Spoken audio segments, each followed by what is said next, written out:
이릉과 함께 문화시 중으로 있었지만 본디 서로 친밀하지는 않았습니다.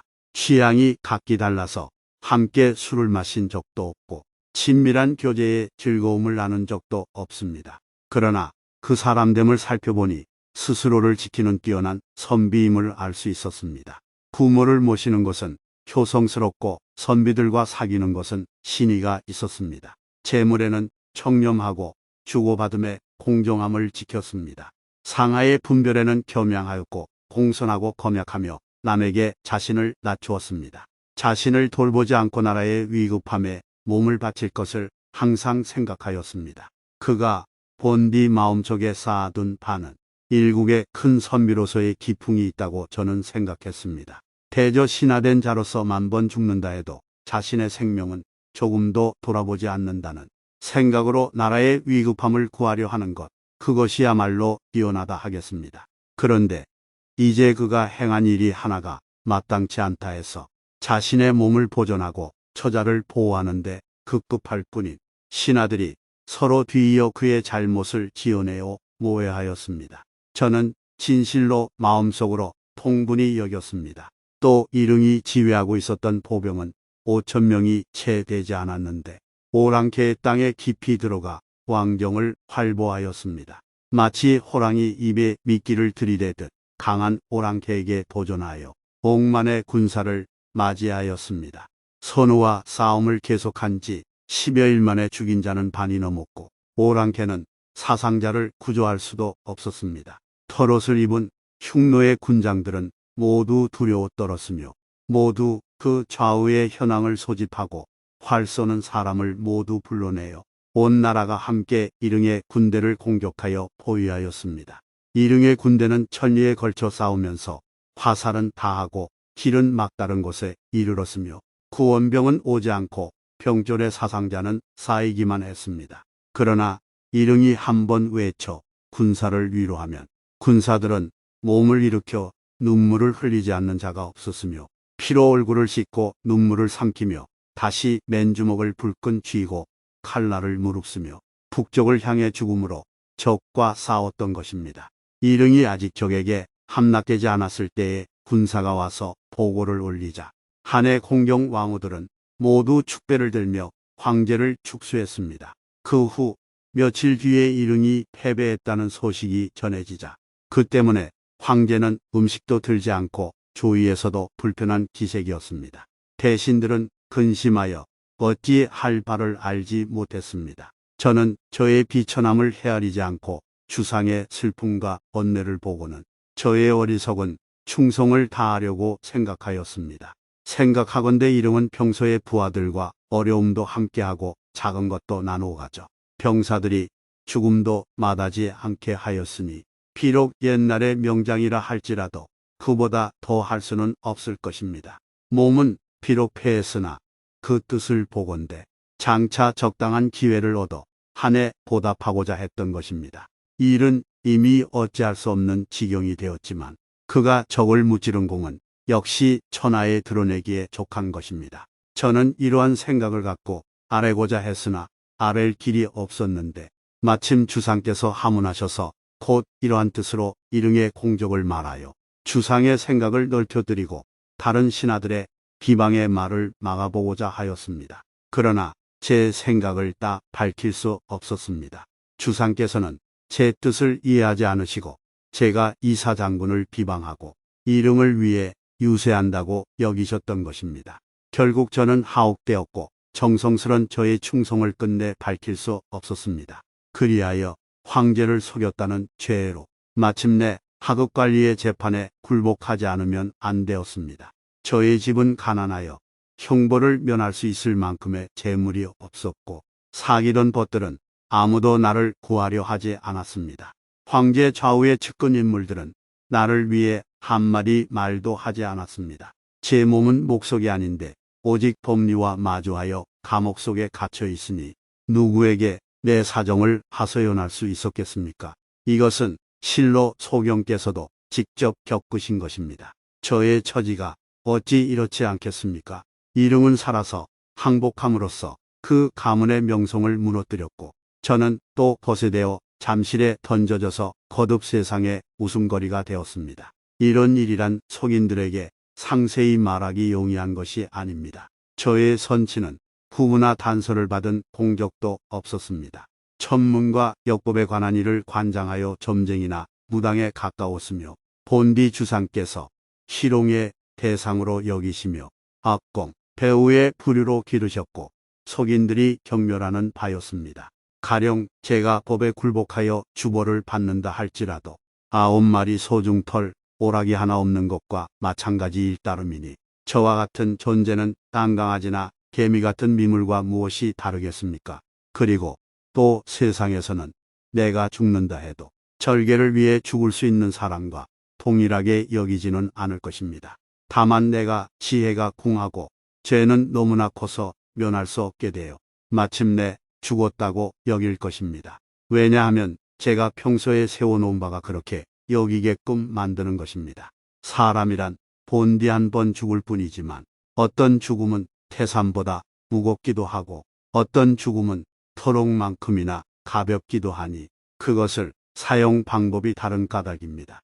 사람에게서 최상의 것은 선조를 욕되이 하지 않는 것이며 그 다음은 자신을 욕되이 하지 않는 것, 그 다음은 자신의 도리와 안색을 욕되이 하지 않는 것, 그 다음은 자신의 언사와 교령을 욕되이 하지 않는 것입니다. 그 다음은 몸이 속박되어 치욕을 당하는 것이요.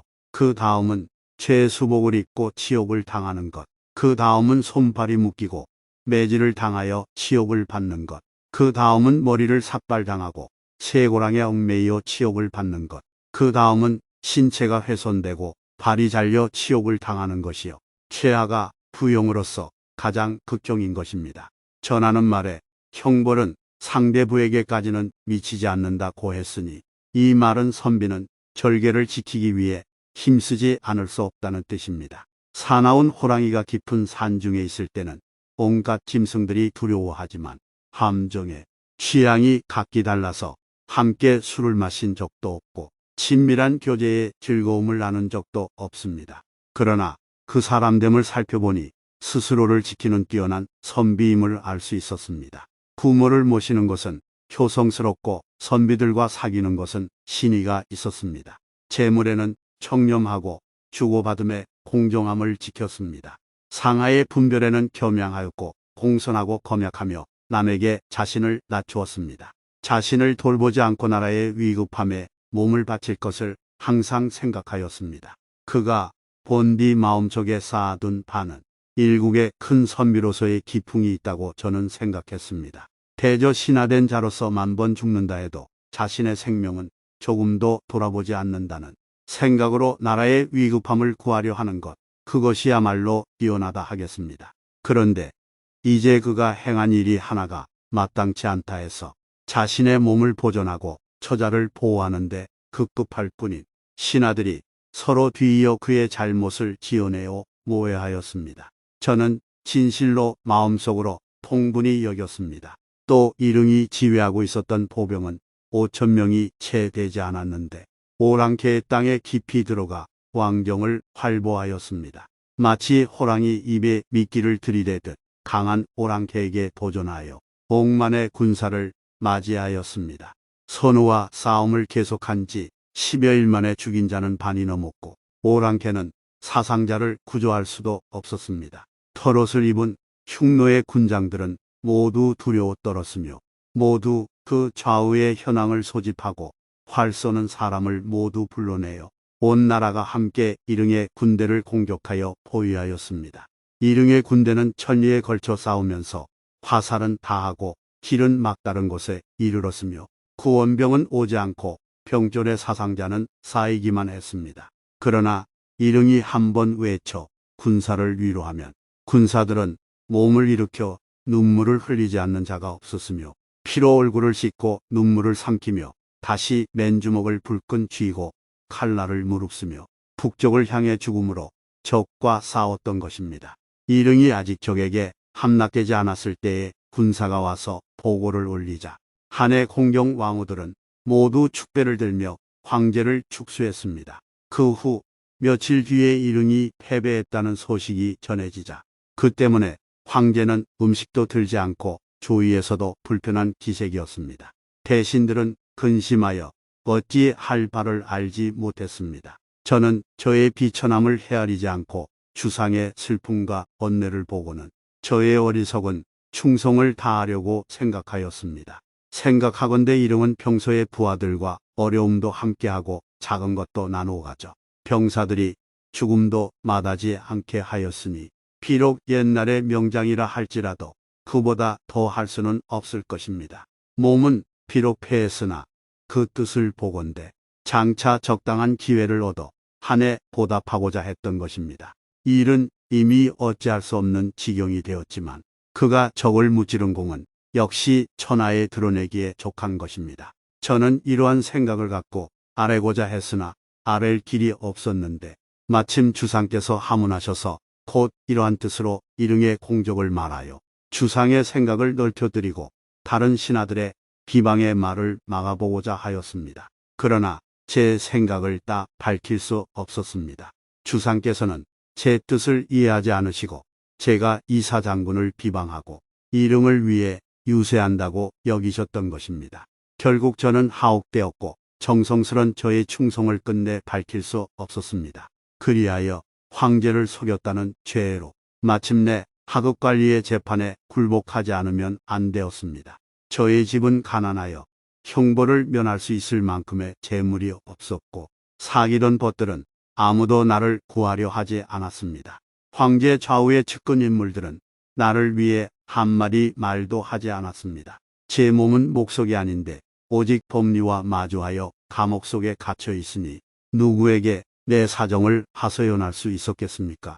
이것은 실로 소경께서도 직접 겪으신 것입니다. 저의 처지가 어찌 이렇지 않겠습니까? 일응은 살아서 항복함으로써 그 가문의 명성을 무너뜨렸고 저는 또 거세되어 잠실에 던져져서 거듭 세상의 웃음거리가 되었습니다. 이런 일이란 속인들에게 상세히 말하기 용이한 것이 아닙니다. 저의 선치는 후무나 단서를 받은 공적도 없었습니다. 천문과 역법에 관한 일을 관장하여 점쟁이나 무당에 가까웠으며 본디 주상께서 희롱의 대상으로 여기시며 악공, 배우의 부류로 기르셨고 속인들이 경멸하는 바였습니다. 가령 제가 법에 굴복하여 주벌을 받는다 할지라도 9마리 소중털, 오락이 하나 없는 것과 마찬가지일 따름이니 저와 같은 존재는 땅강아지나 개미 같은 미물과 무엇이 다르겠습니까? 그리고 또 세상에서는 내가 죽는다 해도 절개를 위해 죽을 수 있는 사람과 동일하게 여기지는 않을 것입니다. 다만 내가 지혜가 궁하고 죄는 너무나 커서 면할 수 없게 되어 마침내 죽었다고 여길 것입니다. 왜냐하면 제가 평소에 세워놓은 바가 그렇게 여기게끔 만드는 것입니다. 사람이란 본디 한 번 죽을 뿐이지만 어떤 죽음은 태산보다 무겁기도 하고 어떤 죽음은 토록만큼이나 가볍기도 하니 그것을 사용 방법이 다른 까닭입니다. 사람에게서 최상의 것은 선조를 욕되이 하지 않는 것이며 그 다음은 자신을 욕되이 하지 않는 것, 그 다음은 자신의 도리와 안색을 욕되이 하지 않는 것, 그 다음은 자신의 언사와 교령을 욕되이 하지 않는 것입니다. 그 다음은 몸이 속박되어 치욕을 당하는 것이요. 그 다음은 죄수복을 입고 치욕을 당하는 것. 그 다음은 손발이 묶이고 매질을 당하여 치욕을 받는 것. 그 다음은 머리를 삭발당하고 쇠고랑에 얽매이어 치욕을 받는 것. 그 다음은 신체가 훼손되고 발이 잘려 치욕을 당하는 것이요. 최하가 부용으로서 가장 극경인 것입니다. 전하는 말에 형벌은 상대부에게까지는 미치지 않는다고 했으니 이 말은 선비는 절개를 지키기 위해 힘쓰지 않을 수 없다는 뜻입니다.